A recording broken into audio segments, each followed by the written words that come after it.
Salut, salut tout le monde. Petite vidéo, on va évoquer un petit peu le Donbass, mais vite fait, en fait, parce que le Donbass est lié à beaucoup de choses. J'aborde la question de l'Ukraine et l'analyse de l'Ukraine de manière plus complète enfin, dans une vidéo là que je vais faire d'ailleurs aujourd'hui, qui sera sur Patreon. Là, je vais parler. C'est quand même une vidéo utile et d'analyse. Je veux juste poser la question, à quoi sert le Donbass? Alors vous avez la carte du Donbass. Le Donbass est à l'est de l'Ukraine. Ce sont des terres ukrainiennes sur lesquelles vivent une population ukrainienne russophone, hein, qui a souvent les deux, qui parlent le russe. Ce sont des terres agricoles, des terres riches. L'Ukraine est un pays recomposé, hein, qui a été recomposé au fur et à mesure. On a pris des bouts de Pologne, on a pris des bouts un bout de Hongrie, peut-être un petit bout de Roumanie, et on les a accolés à ce qu'il y avait de l'Ukraine. L'Ukraine est aussi connue pour être le premier rousse des Slaves, l'un des deux berceaux slaves. Le Donbass, la crise du Donbass qui fait quand même 13 000 morts. Oui, oui, à l'heure d'aujourd'hui, il y a 13 000 morts, hein. C'est une guerre qu'on dit de basse intensité, mais 13 000 morts quand même. Donc c'est un conflit qui ne s'en finit plus, donc entre Ukrainiens russophones et Ukrainiens non russophones, on va le dire comme ça aussi. Tout ceci mérite une analyse un peu plus fouillée que parler directement de la Crimée, du Donbass. Il faudrait remonter un petit peu à ce qu'était l'Ukraine, le pourquoi du comment, et donc tout ça sera fait sur une vidéo. Non, moi ce qui m'intéresse c'est de comprendre pourquoi le Donbass reste. C'est à quoi il sert. Quand je dis à quoi ça sert, à quoi il sert dans la tête des gens qui jouent vraiment aux échecs, pas les pigeons qu'il y a au milieu. On est d'accord. C'est une sorte de point de fixation en fait, et d'abcès pour l'OTAN, comme l'Ukraine devait l'être pour la Russie. Et c'est en cela que c'est intéressant. Et la vidéo elle porte sur ça essentiellement. Si tu veux, on a une partie d'échec en fait quand tu regardes bien, et c'est pas un cliché, entre d'un côté la Russie, et de l'autre côté, on va dire des différentes forces qui de temps en temps se bouffent la gueule, mais en tout cas qui vont toutes dans le même sens, qu'on va appeler OTAN. Hein, sans distinguer entre Trump, les néoconservateurs, l'État profond, l'État demi-profond, etc. On va rester plus ou moins simple, on va dire que tous ces petits joueurs forment un seul gros joueur. Et on a deux styles. Et les styles, ils sont choisis en fonction des caractéristiques des personnes. On a le style slave, hein, le style Karpov, positionnel, bloquant, pas très spectaculaire mais très très fin, qui joue avec ses moyens, mais qui jouerait de la même manière s'il avait plus de moyens, je pense. Un style défensif, positionnel, qui verrouille des positions. Et on a le style de l'autre côté, on va dire des USA, de l'OTAN, qui est un style à la Kasparov, à la Ivanchuk, pour ceux qui connaissent un peu les échecs.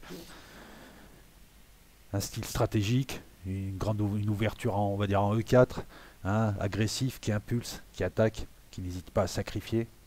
Les USA ont sacrifié quand même beaucoup de pays, hein, pour leur politique, hein. D'ailleurs, ces pays-là ne s'en souviennent pas, hein. Demandez à la Géorgie ce qu'ils en pensent, aux Géorgiens surtout, hein. Pas à Saakashvili. Sauver Willy, il faut sauver Willy. Alors rassurez-vous, Willy est sauvé, il est à Chicago, hein. Comme tout bon larbin, il avait son appartement, hein, en HLM à Chicago. Donc Saakashvili doit être avec tous ceux qui ont vendu leur pays pour un peu de gloire et qui ont foiré, avec Caïd Sepsi là, de Libye, avec tout un tas de gens, hein. Bref, peut-être avec... non, j'arrête. Non, non, mais revenons à nos moutons. Donc en fait, c'est une partie d'échecs, c'est deux styles. Les Américains ont ouvert depuis un certain nombre d'années, ils ne respectent rien, mais bon, à la limite, c'était juste des engagements oraux. Ils ouvrent le jeu. Ils te provoquent une révolution colorée en Ukraine. Alors, tout de suite, ces révolutions, sont-elles réelles ou pas? C'est un petit peu comme les maths. Tu as la partie imaginaire et tu as la partie réelle. La partie réelle, c'est une population qu'on chauffe. Une population qui a des besoins, qui a des demandes et qui est énervée. Dans tous les pays, la population dans la rue, elle est pas, elle est peut-être manipulée ou pas, ça c'est selon, mais elle est réellement là. Si elle est dans la rue, c'est qu'il y a quand même suffisamment de mécontentement pour être dans la rue. Donc on n'est pas là pour prendre la défense de Yanukovych, il me semble, le précédent, hein, parce qu'ils sont deux et j'ai tendance à les confondre. Mais on n'est pas là pour prendre la défense du président qui s'est réfugié en Russie parce qu'il craignait pour sa sécurité. Ça, c'est la partie réelle. Mais derrière cette partie réelle, et là encore une fois, c'est officiel, hein. C'est pas moi, c'est officiel. Des organisations comme l'ANED, et d'autres encore qui sont financés par le département d'État, c'est officiel, elles le reconnaissent, sont allées là-bas pour aider, elles le reconnaissent, les manifestants, il y a eu de l'argent qui a été donné, plusieurs milliards qui ont été donnés, pour provoquer, amplifier, continuer, perpétuer cette révolution qui a sa part réelle et qui a sa part imaginaire, c'est-à-dire la main de l'étranger qui vient chauffer des Ukrainiens, qui eux-mêmes servent de courroie de transmission avec le peuple. C'est toujours comme ça. Voilà, donc on est d'accord. Les USA ont balancé ça à la Russie pour la châtier, parce que la Russie ne suit pas exactement le chemin qu'il faudrait en 2014. Donc c'était, voilà, on va créer un abcès juste sur la Russie va flipper, on va faire en sorte de changer de gouvernement en Ukraine, de mettre un gouvernement plus favorable, on va essayer de se rapprocher des frontières russes. Alors vous allez vous dire oui, mais bon, mais ils font ce qu'ils veulent. Le souci, il est simple, l'Ukraine c'est le Cuba de la Russie. La Crimée, l'Ukraine, tu mets des missiles là, ils sont à rien de Moscou. Il est là le truc. Il y a pas de glacis, il n'y a pas de distance sécurité qui te donne quelques minutes pour réagir. Rien n'empêche les Américains ensuite d'installer, comme ils se sont installés, d'installer des missiles en Ukraine. Résultat, les Russes vont viser l'Ukraine, vont viser les populations autour. Eux-mêmes vont avoir très très peu de temps pour répondre si jamais un missile part. Donc ils attaqueront au préventif ces pays. Il est là le truc. Et ça, les Russes ne peuvent pas se le permettre. C'est comme quand si tu mets des missiles au Mexique, les Américains là vont te déclarer la guerre en disant non, non, là t'es à côté de mes frontières, tu représentes une menace pour moi. Voilà pourquoi la Russie réagit comme ça. Elle joue son jeu, mais moralement, elle se défend. Elle n'a pas créé ce problème. Donc, le type ouvre, attaque, on va dire qu'il prend le centre. C'est ce que font les Américains depuis un certain temps. Dans les années 90, ils se prépositionnaient. Maintenant, ils sont quasiment installés. Ils prennent le centre. Le centre, c'est l'Europe. L'Europe centrale. C'est le centre de l'échiquier. Ben, qu'est-ce qu'ils font les Russes? Ils ont peu de moyens, hein, concrètement. Diplomatiquement, financièrement, économiquement, ils ont très peu de moyens. Qu'est-ce qu'ils font? Ben, ils contre-attaquent. Ils créent un abcès dans l'abcès. C'est pour ça qu'ils n'ont pas intégré le Donbass. Ils ont refusé de l'intégrer. Tant que le Donbass est là, ça va occuper les Ukrainiens et l'OTAN, qui ont voulu occuper la Russie avec l'Ukraine. Vous voyez un peu le jeu? On lui fout le bordel aux frontières avec un pays. Eh ben, le pays est en train de payer. Les Ukrainiens se rendent compte qu'ils ont peut-être un sixième ou un huitième de leur territoire qui est sur lequel il y a une guerre civile, et ils ont perdu la Crimée. Alors la Crimée, je sais que tout le monde me dit oui, elle est russe, tout ça. Non, c'est plus compliqué que ça. Néanmoins, c'est un casus belli pour les Russes d'essayer de prendre la Crimée. La Crimée leur permet de contrôler leur mer intérieure, la mer Noire, leur permet d'avoir un accès aux mers chaudes maintenant réel, puisqu'ils s'entendent bien avec Erdogan, donc ils peuvent passer le Bosphore.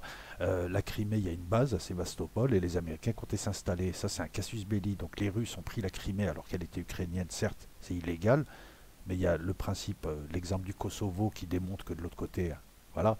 Encore une fois, c'est finement joué, puisque les Russes te disent, attendez, vous nous parlez de la Crimée, il y a des Russes, il y a eu un référendum, ce qui, normalement, ça marche pas comme ça. Mais ils te disent surtout, vous avez créé le Kosovo, un État ex nihilo, alors que là, on a une population en Crimée qui ne veut pas rester ukrainienne. Donc ça se discute. Même si sur un plan juridique c'est illégal, sur un plan moral, les Russes ont raison de le faire. Encore une fois, voilà.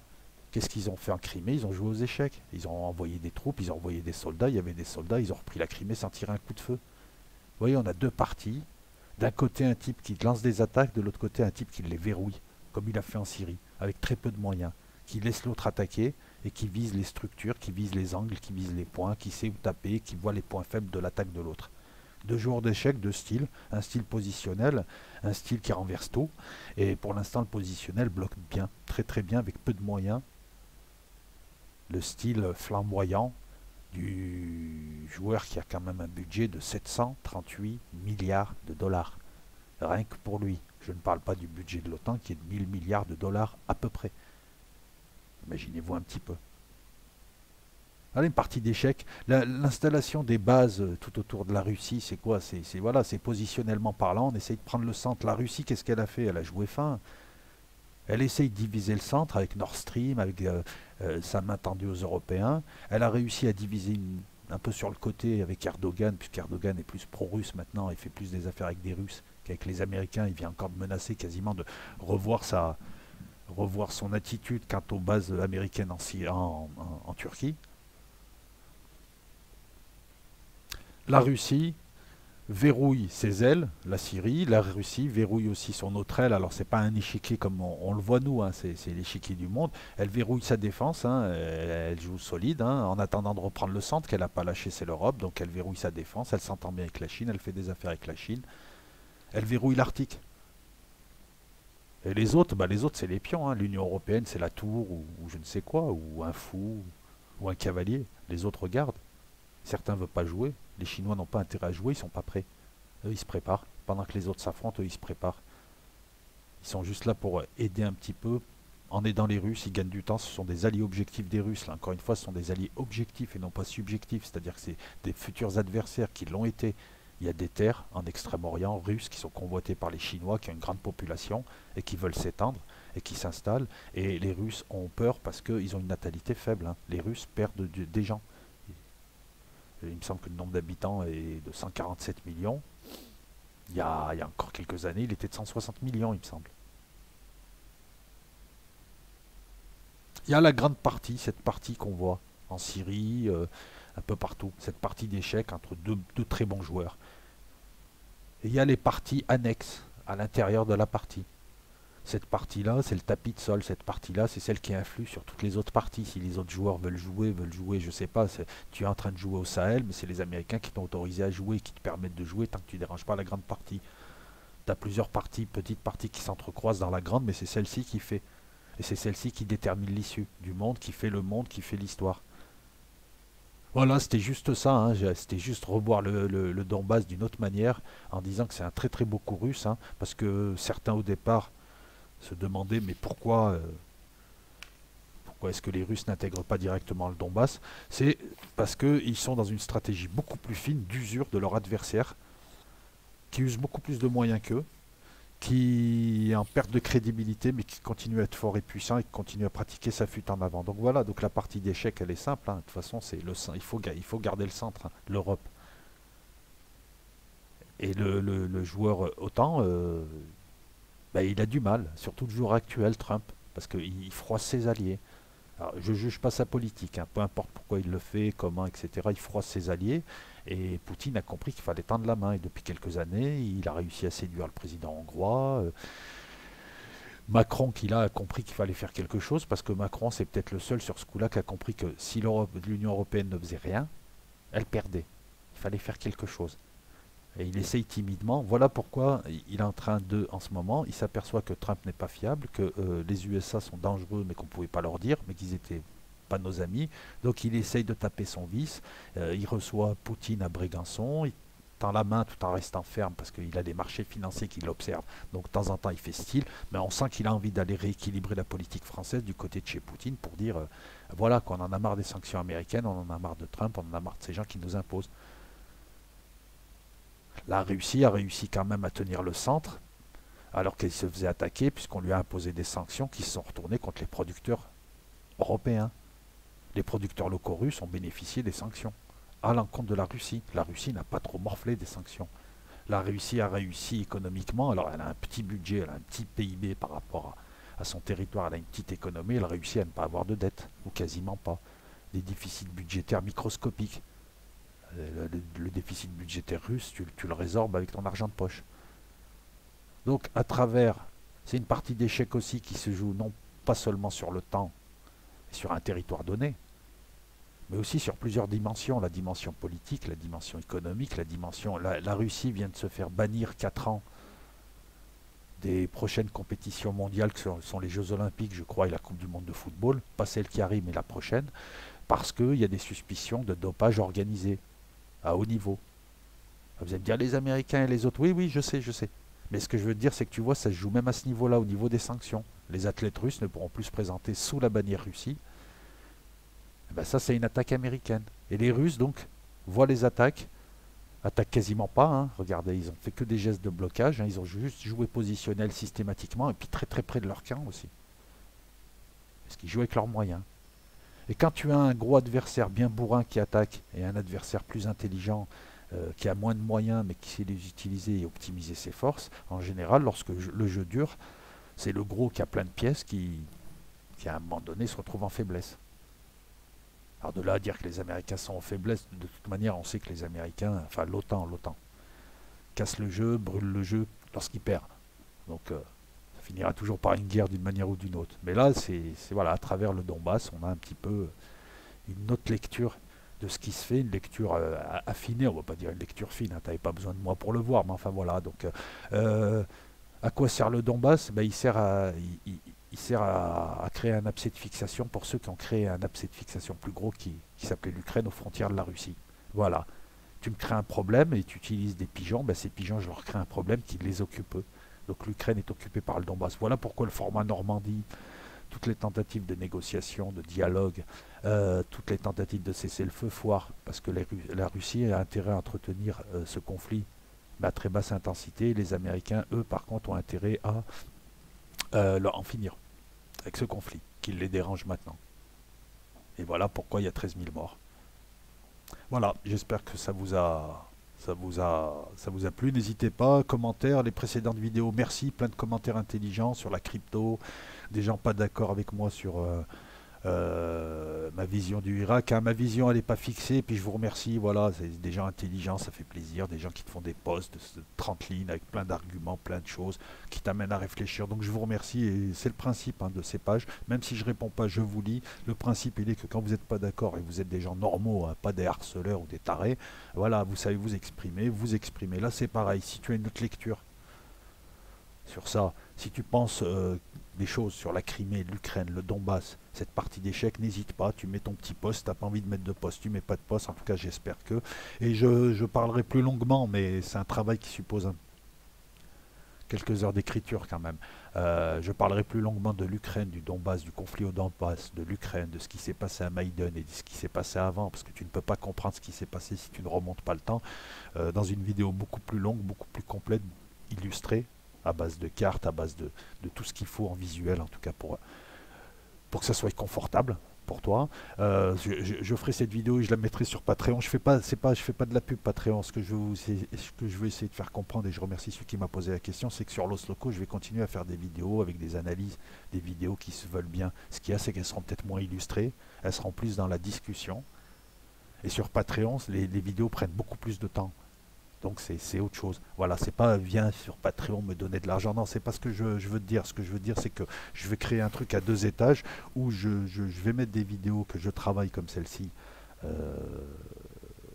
pour Los Locos, où je continue les streams, où je continuerai aussi certaines vidéos longues sur certains thèmes, et puis d'autres vidéos d'analyse géopolitique, sujets d'actualité haute, comme j'ai fait pour l'histoire du capitalisme, comme je viens de le faire pour les opérations extérieures françaises sur 50 ans, comme je compte le faire pour l'Ukraine, la Syrie, la Libye, le Yémen. C'est des vidéos qui vont durer 1h30, 2 heures, où on va traiter de tout, des tenants, aboutissants, du début, du milieu et de la fin. Allez, n'hésite pas à pousser, hein. En ce moment il y a des, il y a des rabat-joie là, qui viennent pousser en bas sans raison en plus. Si tu estimes que la vidéo te plaît, que la vidéo t'apporte quelque chose, n'hésite pas à pousser. Je te souhaite une bonne journée. Et avant de finir, je suis un gros tchatcheur. Ce soir, chez Saber, je suis chez Saber Solo. Et je remercie Saber de m'avoir invité. Et Saber a le plaisir de recevoir Johan Livernet, avec lequel je m'entretiendrai et auquel je poserai des questions. Donc Johan Livernet est un écrivain, journaliste, penseur. C'est vite fait, hein, c'est un touche-à-tout, donc c'est compliqué de présenter un touche-à-tout.